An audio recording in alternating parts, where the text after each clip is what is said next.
সর্বসম্মতিক্রমে বিএনপির চেয়ারপারসন বেগম খালেদা জিয়াকে মুক্তি দেওয়ার সিদ্ধান্ত নেওয়া হয়। ছাত্র আন্দোলন ও বিভিন্ন মিথ্যা মামলায় আটকসহ সকল বন্দীদের মুক্তি দেওয়া হবে।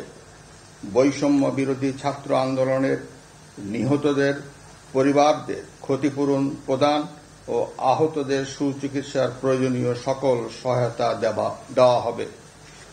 আমি দেশের আইন শৃঙ্খলা পরিস্থিতি স্বাভাবিক করতে এবং লুপ্তরাজ ও ধ্বংসাত্মক কর্মকাণ্ড বন্ধ করতে রাজনৈতিক দলগুলোর প্রতি আহ্বান জানাচ্ছি। জনগণের জানমাল ও রাষ্ট্রীয় সম্পদ রক্ষায় সশস্ত্র বাহিনীকে কঠোর পদক্ষেপ নেওয়ার নির্দেশ প্রদান করছি। এছাড়া যারা হত্যা ও সহিংসতার সাথে জড়িত নিরপেক্ষ তদন্তের মাধ্যমে তাদেরকে আইনের আওতায় আনা হবে। গণপ্রজাতন্ত্রী বাংলাদেশের সংবিধান অনুযায়ী অনতিবিলম্বে বর্তমান সংসদ বিলুপ্ত করা হবে। দেশের সকল অফিস আদালত আগামীকাল থেকেই স্বাভাবিকভাবেই চলবে।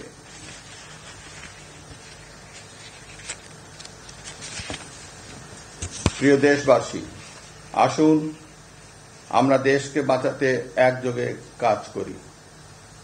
পারস্পরিক হিংসা বিদ্বেষ ভুলে ও প্রতিহিংসার ঊর্ধ্বে উঠে দেশকে এগিয়ে নিতে নিজ নিজ অবস্থান থেকে ভূমিকা রাখার জন্য আমি বিনয়ের সাথে আপনাদের প্রতি অনুরোধ করছি।